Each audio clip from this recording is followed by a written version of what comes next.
The power of forgiveness. Many Christians suffer torment because they refuse to forgive. Lack of forgiveness gives the enemy legal ground to enter, oppress, and torment us. Bitterness, which results from unforgiveness, is fertile ground for the work of the evil one. Satan does not respect a believer who lives with resentment and unforgiveness. Forgiveness is the key to freedom from bitterness, pain, and wounds. Through forgiveness, we open the door for God to bring healing and restoration to our soul. Therefore, we must make the decision to revisit the past, forgive all who have hurt us, and prepare ourselves so that next time, we do not hold on to resentment. We release others before the devil can take advantage of our hurt, word, or circumstance to destroy us, and by doing so, we live in victory. Walking in forgiveness is walking in victory. There is tremendous power in forgiveness. It leads us to walk in the light and peace of God. When we walk in forgiveness, the enemy cannot penetrate our soul through wounds, accusations, or slander. This attitude releases God's blessing upon us, keeps our hearts at peace with Him, and frees those who become instruments of Satan's attacks. Forgiving is a conquest. It means having control over our emotions and mastering them. So make the firm decision to always forgive and declare, "I will rise and reign among my enemies. I will not allow the spirit of bitterness to dominate me. I have the authority in the name of Jesus, and I will use it to cast out every intruder and allow the Word of God to purify me from all contamination caused by these intruders in my soul. From now on, I will walk the path of forgiveness at any cost." But don't forget about the chapter on spiritual opposition. This is a battle that must be fought until the final victory. There will be counterattacks, but don't give up. New habits are formed by repetition. The Bible teaches a law of sowing and reaping. Therefore, forgive and be forgiven. When you release those who have offended you, the first to be freed is yourself. Let's see what Jesus says about this.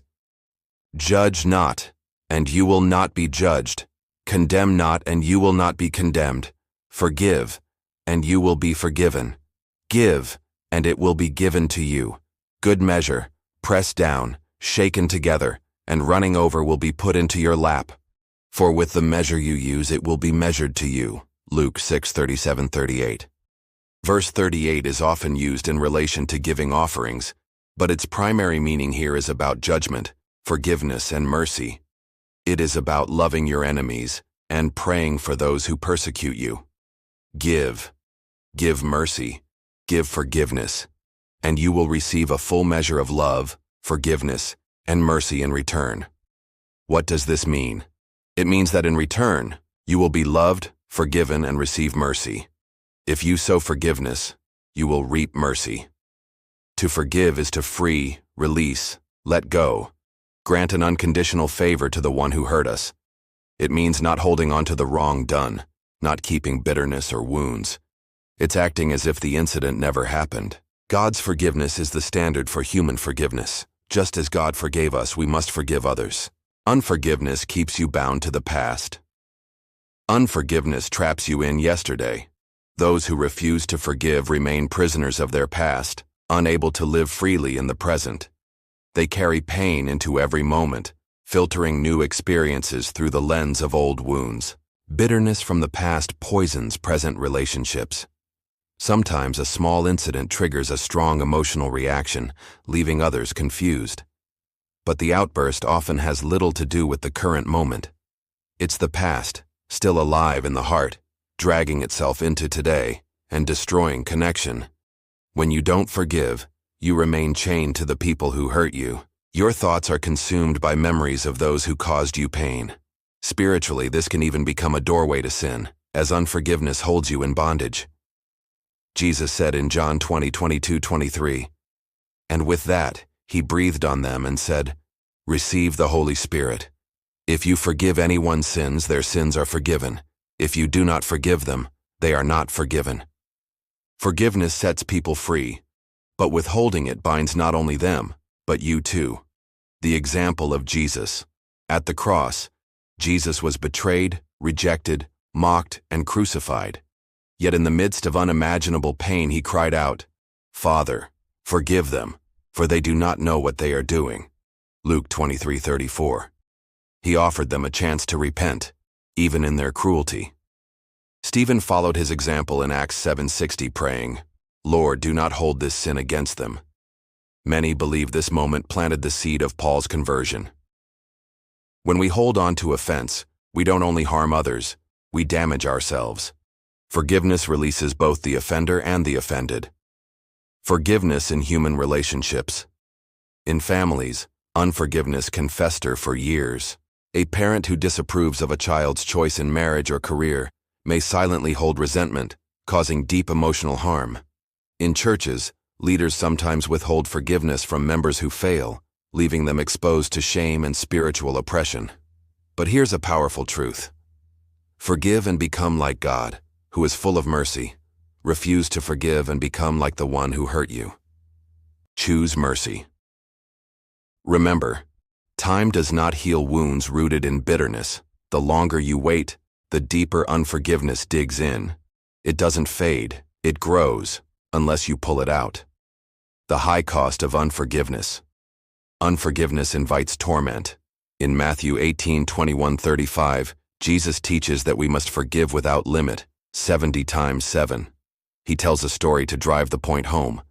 A servant owed an impossible debt, 10,000 talents, the equivalent of 60 million days' wages. Unable to repay, he begged for mercy. The master, moved with compassion, forgave the entire debt. Yet that same servant found someone who owed him a tiny fraction, just 100 days' wages. When this second man pleaded for mercy, he refused and had him thrown in prison. The master's response? "You wicked servant! I canceled all your debt because you begged me. Shouldn't you have had mercy on your fellow servant as I had on you?" In anger, the master handed him over to the jailers to be tortured until he paid all he owed. This is how my heavenly Father will treat each of you unless you forgive your brother or sister from your heart. Matthew 18:32-35. Jesus makes it clear, unforgiveness invites torment, spiritually, emotionally, and even physically. Those tormentors are real. God is a God of order and justice. His blessings flow freely only when we live in alignment with His word. When we disobey, we step outside His covering, and torment, not peace, follows.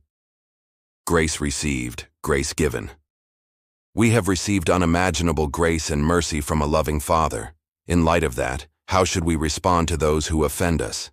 With the same grace. Forgiveness releases divine freedom.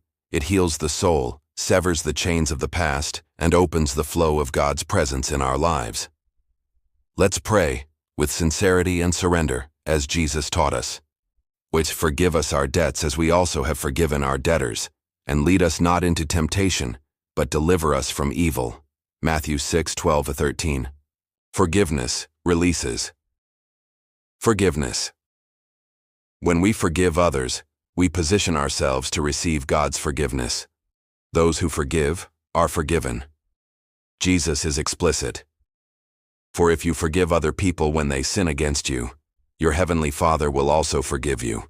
But if you do not forgive others their sins, your Father will not forgive your sins. Matthew 6:14-15.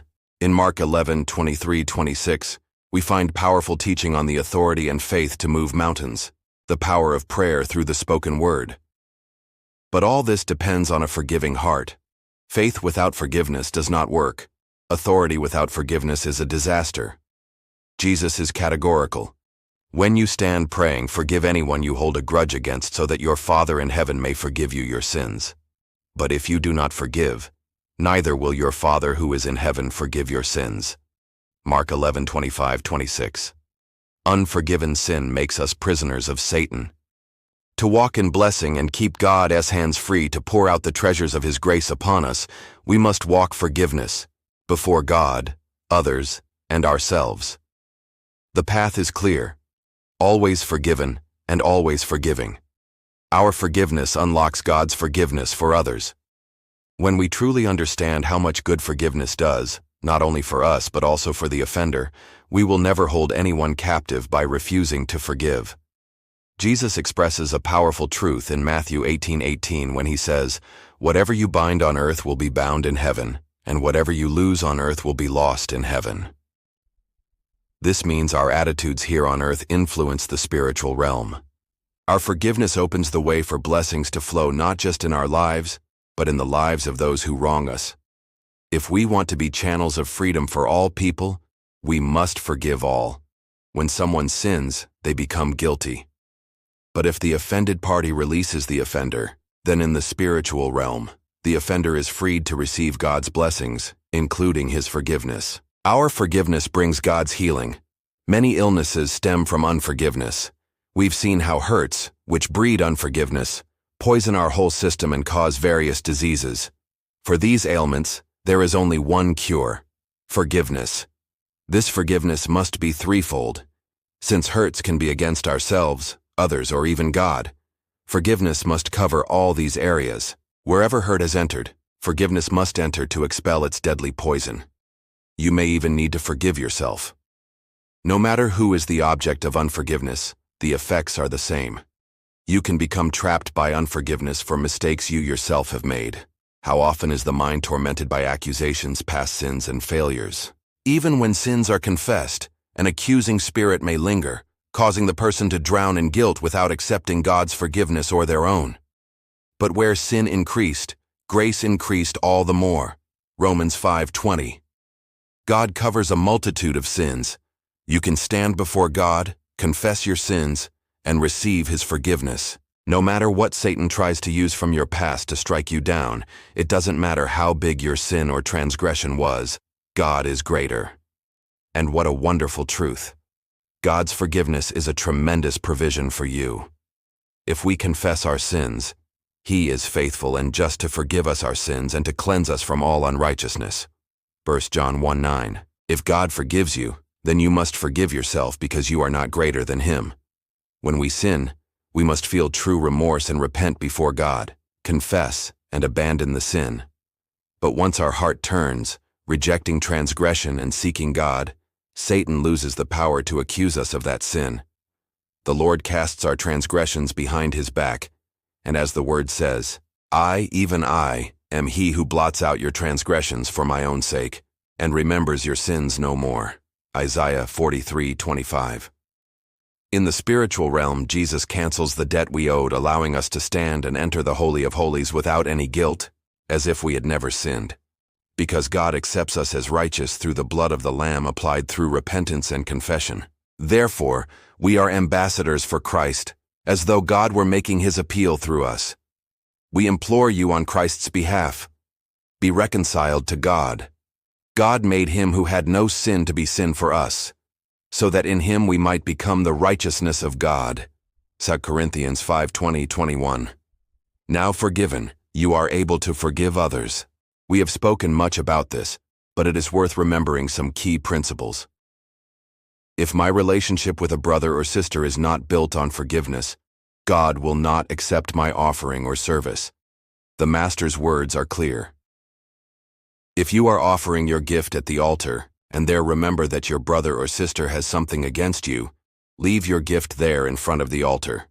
First go and be reconciled to them, then come and offer your gift. Matthew 5:23-24. Why? Because if God accepts my offering, it means He accepts my fellowship. If He accepts my fellowship, it means I am walking in the light. Walking in the light means walking in love. But if I am hurting my brother and my fellowship with him is broken, the Bible says I am walking in darkness. Therefore, my fellowship and offering will not be accepted by God. This is how bitterness becomes the greatest destroyer of faith and communion with God. God's forgiveness should be our standard. Be kind and compassionate to one another, forgiving each other, just as in Christ God forgave you. Ephesians 4:32. Bear with each other and forgive one another if any of you has a grievance against someone. Forgive as the Lord forgave you. Colossians 3:13. Some people struggle to forgive God. They are hurt by Him, wounded but afraid to admit it. This hidden pain leaves marks on their physical and emotional health.